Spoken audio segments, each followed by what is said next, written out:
नमस्कार। 4C supreme law partners के इस नए कानूनी एपिसोड में आपका स्वागत है। जी हाँ जनाब, एक नया मुकदमा। मेरी कोशिश रहती है कि तमाम जो ज्वलंत मुद्दे हैं आपके इर्द गिर्द, जो लेटेस्ट जजमेंट है, जो लेटेस्ट देश में चल रहा है, वह सबसे कानून कैसे प्रभावित होता है या कानून का उसमें क्या रोल है, ऐसे मुद्दों पर या इन मुद्दों के बहाने कानून क्या कहता है, संविधान क्या कहता है, इसकी रोचक जानकारी, इसकी ज्ञानवर्धक जानकारी आप तक पहुंचाता रहूं। जी हाँ जनाब, तो आज का एक मुकदमा एक ऐसे ही ज्वलंत विषय पे है। मुकदमे का टाइटल है, क्यों भाई सांबा कितने आदमी थे रे। जी हाँ, गब्बर पूछ रहा है मुंबई में बैठा हुआ, क्यों भाई सांबा कितने आदमी थे। और कालिया इस वक्त गब्बर के कैंप से गुवाहाटी तक की यात्रा में मशगूल है, न जाने कब उसको सरदार गोली मार देगा। तो जी हाँ जनाब, मैं बात कर रहा हूँ महाराष्ट्र पॉलिटिकल क्राइसिस की। मेरा पॉलिटिकल क्राइसिस से कुछ लेना देना नहीं है, लेकिन जो चर्चा का विषय है, जो अहम विषय है संविधान के मद्देनज़र, वह है एंटी डिफेक्शन लॉ, वह है दल बदल कानून। और आज के इस एपिसोड में दल बदल कानून क्या है, महाराष्ट्र में यह कैसे अपना काम करेगा, ऊंट किस करवट बैठेगा, शिंदे जी सरकार बनाएंगे, भाजपा में शामिल होंगे कानून के तहत सुरक्षित रहने के लिए, या बाल ठाकरे अपनी गद्दी बचा पाएंगे, इन्हीं चीज़ों को हम इस एपिसोड में जानेंगे। एंटी डिफेक्शन लॉ के चश्मे के जरिए, दल बदल कानून के चश्मे के जरिए। तो जनाब, यह 2 एपिसोड में होगा, जिसमें एक स्पेसिफिक मैं आपसे महाराष्ट्र की बात करूंगा कि जहां पे शिंदे जी सरकार या अपनी मेंबरशिप बचाने में सफल हो पाएंगे कानून की नज़र से, या ठाकरे की वापसी होगी। वह होगा हमारा एपिसोड 2। और आज एपिसोड 1 में मैं आपसे बात करूंगा कि आखिर यह दल बदल कानून क्या है, यह एंटी डिफेक्शन लॉ क्या है, इसकी उत्पत्ति ओरिजिन कहाँ से होती है, संविधान में इसका प्रावधान है या नहीं है, और आखिर इसकी क्या ज़रूरत पड़ी, आखिर यह लॉ कितना सफल है, यह लॉ भारत के लोकतंत्र के हित में है या उसके अहित में है। इन तमाम व्यापक मुद्दों पर आज के इस एपिसोड में आपसे वार्तालाप होगी, आपसे बातचीत होगी। अगर आपका भी कोई सवाल है तो कमेंट बॉक्स के जरिए मुझ तक पहुंचाने की कोशिश करें। मैं पूरा प्रयास करूंगा कि मैं आपको उसका जवाब दे सकूं। तो जी हाँ जनाब, टीवी के पटल पे इन दिनों एक आम दृश्य है, लग्जरी प्लेन, चार्टर्ड प्लेन, उसमें सवार कुछ चुने हुए विधायक, वो यहाँ से वहाँ, कभी सूरत तो कभी गुवाहाटी में नज़र आ रहे हैं, 5 स्टार होटल में छुट्टियाँ मनाते नज़र आ रहे हैं। लेकिन यह दृश्य कोई भारतीय लोकतंत्र के लिए नया नहीं है।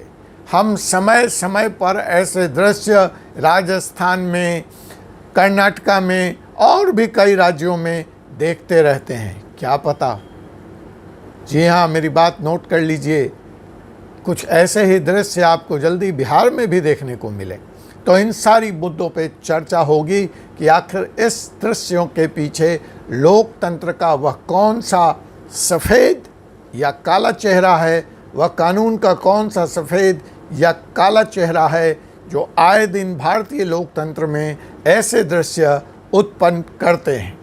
तो जी हाँ जनाब, जैसा कि आप महाराष्ट्र की घटना से वाकिफ़ हैं, एक तरफ एकनाथ शिंदे जी अपने कुछ चुने हुए प्रतिनिधियों के साथ फ़िलहाल गुवाहाटी में डेरा डाले हुए हैं, और दूसरी तरफ संजय राउत की धमकी मुंबई से जारी है। शिवसेना के उद्धव ठाकरे का प्रयास अपने रूठे हुए विधायकों को या अपने विद्रोही विधायकों को हर तरह से साम दाम दंड भेद विवेक के सहारे वापस लौटाने के लिए जारी है। तो इस परिप्रेक्ष्य में आखिर यह जो रस्साकसी है दोनों कैंप में, एकनाथ शिंदे और इस तरफ ठाकरे साहब, उद्धव ठाकरे साहब, आखिर यह क्यों है? दोनों क्या करने की कोशिश कर रहे हैं? यह बात तो राजनीतिक तौर पर स्पष्ट है कि इनकी आपस में बन नहीं रही।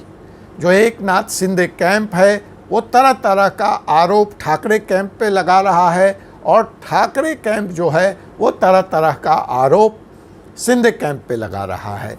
हमारे चैनल का उद्देश्य, हमारे एपिसोड का उद्देश्य इस राजनीतिक बहस में नहीं पड़ना है। हम कानून के दायरे में रहेंगे कि आखिर वो गुवाहाटी में क्यों बैठे हैं और ये मुंबई में क्यों बैठे हैं। ये इसलिए बैठे हैं कि एक कानून है भारतीय संविधान के 10th शेड्यूल में सेक्शन 2 जिसकी बात करता है एंटी डिफेक्शन लॉ। ये एंटी डिफेक्शन लॉ क्या है? एंटी डिफेक्शन लॉ कहता क्या है? देखिए, मैं उस पर आऊँ, उसकी चर्चा करूँ, या हो सकता है आपको कमोबेश उसकी जानकारी हो, लेकिन पहले मैं थोड़ा सा चर्चा कर दूं कि भारतीय जो लोकतंत्र है, जो भारतीय संविधान है, वो Westminster system of parliamentary democracy पे आधारित है। वह उसको फॉलो करता है। तो जो हमारा मूल प्रस्तावना है, जो हमारी मूल नेचर है इस कॉन्स्टिट्यूशन का है, वह है Westminster system of parliamentary democracy. अगर हम जब संविधान में इसी बात को मद्देनज़र रखते हुए, इस सिस्टम को मद्देनज़र रखते हुए एमएलए या चुने हुए प्रतिनिधि एमपी को Westminster system of parliamentary democracy यह अधिकार देता है कि वह अपने स्वविवेक से सिद्धांत के लिए फैसला ले सके, वह पार्टी के विपरीत भी जा सके। क्यों? क्योंकि वो जनता के चुने हुए प्रतिनिधि हैं। कोई भी एमएलए या एमपी पार्टी की टिकट पर चुन कर आता है, लेकिन लोकतंत्र में उसका जो अंतिम विश्वास है वह जनता के प्रति है, ट्रस्ट है, वो जनता के प्रति है। उसको जनता ने चुन करके भेजा है और पार्टी एक माध्यम है। तो जहाँ पर कॉन्फ्लिक्ट आता है जनता के इंटरेस्ट में, पार्टी के इंटरेस्ट में, वहाँ पर Westminster system of parliamentary democracy चुने हुए प्रतिनिधि को यह हक देता है, यह अधिकार देता है कि वह अपने स्वविवेक से, अपने आत्मा की आवाज़ पर जनता के हित में, देश हित में फैसला ले सके। तो यह तो था ओरिजिनल फॉर्म। अब हुआ क्या कि पंडित नेहरू के ज़माने में जो बड़े कद्दावर नेता थे, बड़े सामान्य नेता थे, यह Westminster system of parliamentary democracy Bharat में बहुत अच्छे से चला। उसके बाद जो राजनीतिक बदलाव हुए, उसमें जो लोग प्रधानमंत्री बने या प्रधानमंत्री की गद्दी पे काबिज हुए, उनका कद नेहरू की तरह बड़ा या करा नहीं था। वह उतने शक्तिशाली नेता नहीं थे या उनका नेतृत्व उतना शक्तिशाली नहीं था कि सभी लोग उनको या उनके निर्देश को अंतिम आदेश समझकर मान लें। और यहीं से कांग्रेस में रीजनल छत्रपों का जन्म होना शुरू हुआ और वो जो रीजनल ताकतें थी, जो रीजनल छत्रप थे, जो रीजनल पावर हाउस थे, वो सेंटर को या केंद्र को या पार्टी अध्यक्ष को डिक्टेट करने लगे, अपने टर्म्स और कंडीशंस बनाने लगे। अब यहाँ पर जाकर संविधान को या संविधान चलाने वाले उस समय की सरकार को यह लगा कि यह लोकतंत्र के हित में नहीं है और इससे लोकतंत्र प्रभावित हो रहा है, जनता का हित प्रभावित हो रहा है। तो ऐसे एंटी डिफेक्शन लॉ या ऐसे दल बदल विरोधी कानून लाने की आवश्यकता महसूस हुई। इसमें जो सबसे बड़ी घटना हुई या जिसकी चर्चा अक्सर की जाती है या जो इसका मुख्य आधार बना, वह घटना है हरियाणा के चुने हुए एक एमएलए जिनका नाम गया लाल था 1967 की। मैं रिपीट कर दूं, वह घटना जिसकी शुरुआत होती है वह 1967 में हरियाणा के एक चुने हुए एमएलए गया लाल। अब गया लाल साहब ने क्या किया? गया लाल साहब इतने महान नेता थे और उनकी आत्मा इतनी बार उनको धिक्कारती थी, जगाती थी। उनका conscience, because Westminster system of parliamentary democracy आत्मा की आवाज़ पर एमएलए को फैसला लेने का हक देता है।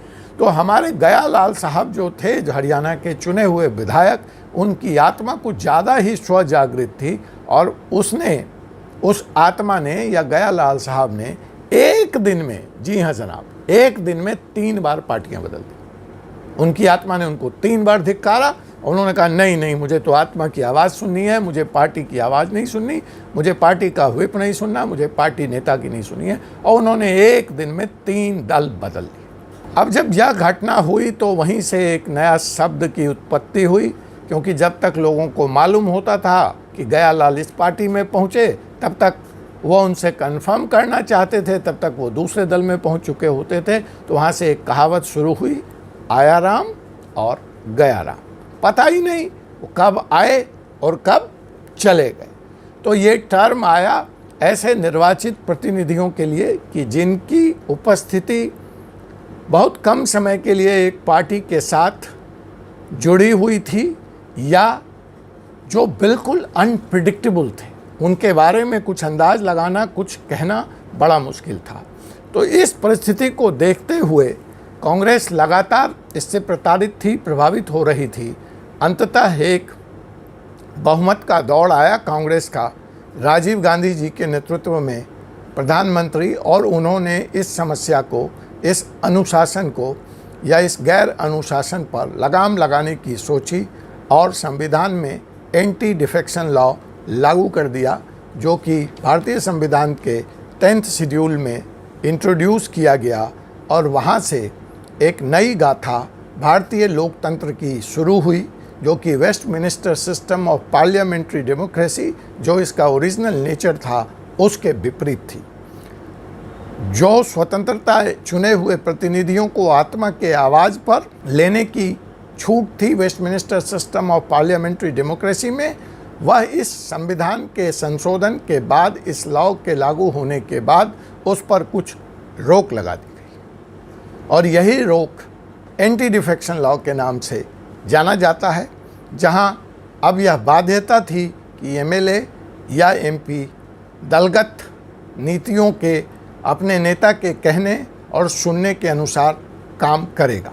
हाँ, इसमें कुछ अपवाद दिए गए कानून में, और वह अपवाद ये था कि भारतीय लोकतंत्र के हित में अंतिम मालिक तो जनता है, जनता के हित में चुने हुए प्रतिनिधियों को स्वतंत्रता दी गई।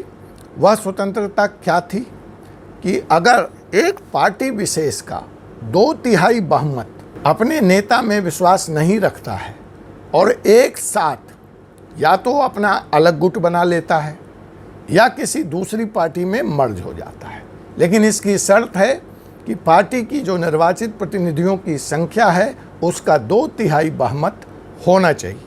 अगर महाराष्ट्र के केस से हम समझना चाहें तो आपकी जानकारी के लिए मैं बता दूं कि महाराष्ट्र में फ़िलहाल शिवसेना के चुने हुए 55 विधायक हैं। तो 55 का 2/3 37 विधायकों की ज़रूरत एकनाथ शिंदे कैंप को है। अगर एकनाथ शिंदे यह साबित कर देते हैं कि उनके साथ 37 विधायक हैं तो वह इस कानून के दायरे में नहीं आएंगे। उनके ऊपर स्पीकर एंटी डिफेक्शन लॉ के तहत या दल बदल विरोधी कानून के तहत कार्रवाई नहीं कर सकता है। तो यह एक एक्सेप्शन दिया गया कि या तो वो किसी दूसरे पार्टी के साथ मर्ज हो जाएं या फिर वो अपना गुट बना ले। तो इस वक्त शिंदे कैंप के पास 3 ऑप्शन हैं वहाँ पे। अच्छा, मैं यहाँ पे एक चीज़ और आवश्यक है, मैं इसमें जोड़ दूँ कि यह कानून सिर्फ पार्टियों पे नहीं लागू होता है, लेकिन जो स्वतंत्र एमएलए या एमपी हैं वो अगर स्वतंत्र चुन कर आते हैं तो यह उन पर भी लागू होता है। अगर वो अपना नेचर, अपनी जो स्वतंत्र है, इंडिपेंडेंट एमएलए का जो उनका स्टेटस है, उसको छोड़ करके वो किसी पार्टी के साथ जुड़ते हैं या ज्वाइन करते हैं तो इस कानून के तहत उनकी सदस्यता समाप्त की जा सकती है। तो इस हालत में सिंधे कैंप के पास 3 ऑप्शन है। या तो वो 37 एमएलए लाकर साबित करें और अपने अलग गुट की स्वीकृति मुहर वो लगवा लें, या वो भाजपा के साथ उसमें मर्ज हो जाएं, या तीसरा एक है कि वहाँ पे एक और पार्टी है, छोटी सी पार्टी, उसके 1 या 2 एमएलए हैं, उसमें से एक मंत्री भी हैं, वह उनके साथ भी शामिल हो सकते हैं। तो यह तो हो गई कानून, इसकी उत्पत्ति, इसकी ज़रूरत। अब सवाल ये उठता है कि आखिर जिस उद्देश्य के लिए यह कानून लाया गया कि जी करप्शन और खरीद फरोख्त, एमएलए की चुने हुए प्रतिनिधियों की, इसमें जो भ्रष्टाचार है उस पर रोक लगाया जाए, उस पर अंकुश लगाया जाए, तो आइए देखते हैं यह कानून वैसा करने में, उन रिजल्टों को प्राप्त करने में कहाँ तक सफल रहा है। देखिए, पॉलिटिशियंस वह प्राणी है जो कानून से बखूबी खेलना जानता है। वह आग से खेलता है और बिना जले हुए निकल आता है। तो कानून बनते रहते हैं और उनसे बच निकलने का रास्ता हमारे ये पॉलिटिशियंस ढूंढ लाते हैं। तो जी हाँ जनाब, अभी तक यही हुआ है कि पॉलिटिशियन ने इस कानून को धत्ता बनाने का रास्ता ढूंढ लिया है। अब मसलन अगर इसको महाराष्ट्र के परिप्रेक्ष्य में आपको समझाया जाए या समझाने की कोशिश करूं, और एक डिस्कशन सेक के लिए हम ऐसा माने कि 37 की संख्या एकनाथ शिंदे कैंप नहीं पूरा कर पाता है, तो ऐसी स्थिति में, और वह शिवसेना के साथ वापस भी नहीं जाता है, तो ऐसी स्थिति में उनकी सदस्यता कैसे बचेगी क्या? सरकार का क्या होगा? यह सवाल आपके मन में रेंग रहा होगा। तो चलिए एपिसोड के इस अंतिम भाग में मैं इसका जवाब देने की कोशिश कानूनी नज़र से, संविधान की नज़र से, कुछ पूर्व की घटनाओं के सहारे बताने की कोशिश करता हूँ। बाकी तो पॉलिटिकल डेवलपमेंट है, और आपने सुना ही होगा, politics makes strange bed fellows. Politics में कब कौन किसके साथ होगा, कब कौन किसका साथ छोड़ेगा, यह कहना बड़ा मुश्किल है। आपने देखा कि एनसीपी और कांग्रेस और शिवसेना, ये सब एक दूसरे के विरोध में इसी महाराष्ट्र चुनाव को लड़े थे 2.5 साल पहले। शिवसेना भाजपा के साथ मिलकर के चुनाव लड़ी थी। जनता ने मैंडेट उनको भाजपा के साथ शासन करने या विपक्ष में देने का, बैठने का दिया था। लेकिन हुआ क्या? रिजल्ट आते ही 3 घोर विरोधी दल आपस में मिल गए और सत्ता का बंटवारा कर लिया। इसकी चर्चा फिर कभी, यह हमारा विषय नहीं है। तो आइए अगर हम ऐसा मान लें 1 मिनट के लिए कि 37 की संख्या शिंदे कैंप नहीं पूरा कर पाता है, तो ऐसी स्थिति में दलगत कानून से शिंदे और उनके साथी कैसे बचेंगे? तो जी हाँ जनाब, इसके लिए कानूनी रूप से जो संपत्ति है, वह जो टैक्टिस पॉलिटिकल पार्टीज इस्तेमाल करते हैं या कर सकते हैं, वह ये है कि जो संख्या है उसको नीचे लाने के लिए कुछ एमएलए रिज़ाइन कर देंगे। जी हाँ, तो एमएलए के रिज़ाइन करते ही जो बहुमत साबित करने की संख्या है वह नीचे आ जाएगी।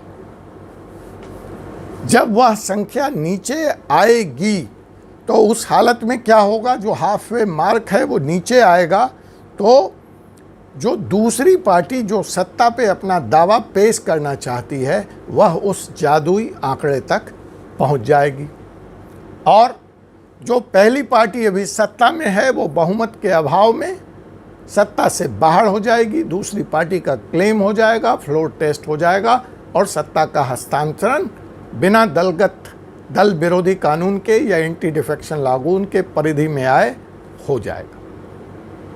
आप कहेंगे ये थियरी है। नहीं जनाब, ऐसा भारतीय लोकतंत्र के इतिहास में हो चुका है। इसी फॉर्मूले के तहत 2019 में, ज़्यादा दूर नहीं, 2019 में जब महाराष्ट्र में एक तरफ सरकार बन रही थी तो कर्नाटक में दूसरी तरफ सरकार गिराई जा रही थी। ऐसे ही विरोध, ऐसे ही दलगत और एंटी डिफेक्शन लॉ से बचने के लिए इसी फॉर्मूले पे HD कुमारस्वामी जनता दल सेकुलर की सरकार कर्नाटका में गिरा दी गई। पहली बार इस फॉर्मूले का प्रयोग कर्नाटका में 2019 में हुआ। स्वाभाविक था, इसको चैलेंज किया गया सुप्रीम कोर्ट में, लेकिन सुप्रीम कोर्ट ने भी कानून के तहत हाथ बंधे होने के तहत इस फैसले पर या इस प्रक्रिया पर अपनी मुहर लगा दी। मतलब यह लीगली वैलिड माना गया। ऐसी स्थिति में अब आप पूछेंगे कि एंटी डिफेक्शन कानून जो पहले ही टूथलेस है, कमज़ोर है, उस पर एक और प्रहार हुआ और आज यह कानून मजाक का पात्र बनकर महज राजनीतिक के हाथों में या राजनीतिज्ञों के हाथों में खेलने वाला खिलौना बनकर रह गया है। अब यहाँ से दो मांगें उठ रही हैं। जब इसकी विफलता को, इसकी असफलता को देखा गया तो दो तरह की कैंप है। एक कैंप इसका समर्थन करती है, दूसरा कैंप इसका विरोध करती है कि जब एंटी डिफेक्शन कानून जो इसका निहित उद्देश्य था उसको प्राप्त करने में असफल है, तो हमें क्या ज़रूरत नहीं है कि या तो हम इस कानून में रद्दोबदल करें या इस कानून को हम समाप्त कर दें। जी हाँ, रद्दोबदल की मांग करने वाले में कांग्रेस के और भाजपा दोनों के चुने हुए प्रतिनिधि शामिल हैं और भारतीय संसद में फ़िलहाल प्राइवेट बिल के जरिए इस कानून को अमेंडमेंट करने की बात, इसमें सुधार करने की बात दोनों दल के लोग कर रहे हैं। लेकिन मैं आपको बता दूं कि भारतीय जो हमारी पॉलिसी है टू रूल, जो हमारा संविधान है, Westminster system of parliamentary democracy, उस पर आधारित है और इसमें ऐसे प्राइवेट बिल, निजी बिल शक्तिहीन होते हैं, टूथलेस होते हैं और इनके संविधान से पास होने की संभावना लगभग 0 होती है, अक्षुण्ण होती है। तो हम इसको सिवाय एक टोकन मैकेनिज़्म के, एक सिंबॉलिक एक्सरसाइज के अलावा हम कुछ भी नहीं करार दे सकते। और फिलहाल दल बदल कानून सभी दलों के लिए मान्य है, वह इसको मानने की बात करते हैं। यह अलग बात है कि उससे बच निकलने के, तोड़ फोड़ के रास्ते भारतीय संविधान में, भारतीय लोकतंत्र में जारी है। और जैसा कि हो रहा है उसको देखते हुए यह कहा जा सकता है कि आगे भी यह खेल सत्ता का यूं ही चलता रहेगा। जनता सवाल पूछती रहेगी।